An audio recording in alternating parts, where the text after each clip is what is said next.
pour tous ceux qui détestent leurs parents. Quand j'étais encore enfant, ma mère n'était jamais à la maison. Je restais seul pendant des heures interminables. Et je la déteste pour ça. Elle partait tôt le matin. Je n'avais pas le droit à mon petit déjeuner comme tous les autres enfants. Je n'avais personne pour me conduire à l'école. Je n'avais personne pour s'occuper de moi. Elle rentrait toujours très tard le soir, exténuée et fatiguée.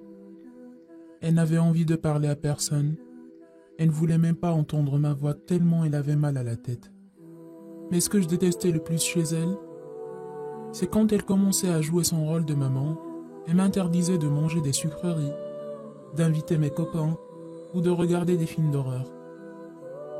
Il lui arrivait même de m'obliger à faire le ménage, à ranger ma chambre et à mettre mon linge sale dans la machine à laver. Je priais pour qu'elle tarde encore plus au travail et qu'elle dorme toute la journée si c'est le dimanche, pour que je puisse faire tout ce que je veux quand je veux. Je voulais jouer avec mes copains, me balader dans le quartier, regarder des films d'horreur, manger des bonbons et des chips. Ne pas faire mes devoirs comme tous mes amis. Mais ma mère ne me laissait jamais tranquille. Elle était trop chiante. Il fallait que je sois organisé et que tout soit en ordre et moi, je ne supportais pas ça. Je la détestais du plus profond de moi. Elle était trop stricte avec moi. J'enviais mes copains d'avoir les mamans les plus parfaites au monde. Chaque jour avant de dormir, je me disais que quand je serais plus grand, je la ferais souffrir et elle paiera le double de ce que j'ai vécu avec elle. Je ne voulais plus dépendre d'elle, alors je me suis concentré sur mes études. J'ai eu de très bonnes notes, ce qui m'a permis d'intégrer la meilleure école de commerce de la capitale, bien loin de chez moi. Mon rêve est enfin devenu réalité. J'allais enfin pouvoir respirer de l'air frais loin d'elle. J'ai fait mes valises et j'ai quitté la maison sans lui dire au revoir. Elle ne savait rien de moi puisque je ne lui disais rien du tout.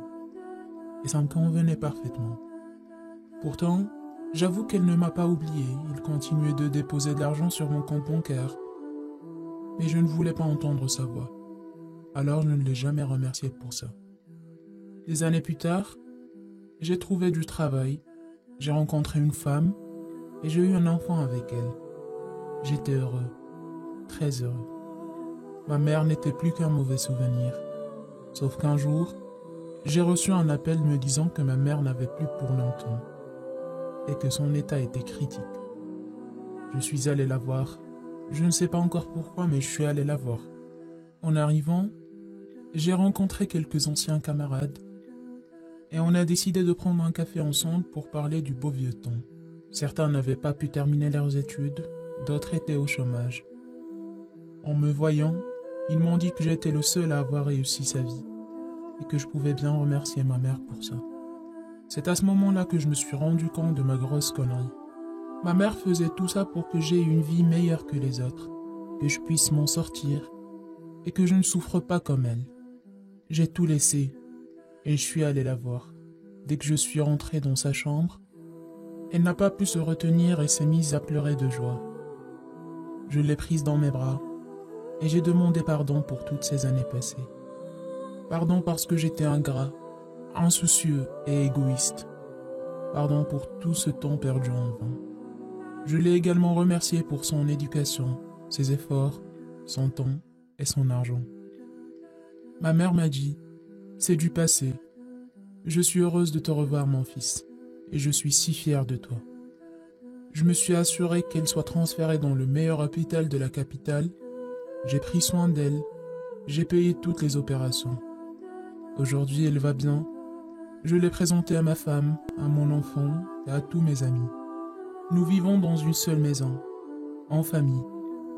Et je suis tellement reconnaissant d'avoir eu le temps de corriger mes erreurs, car d'autres n'ont pas eu cette chance.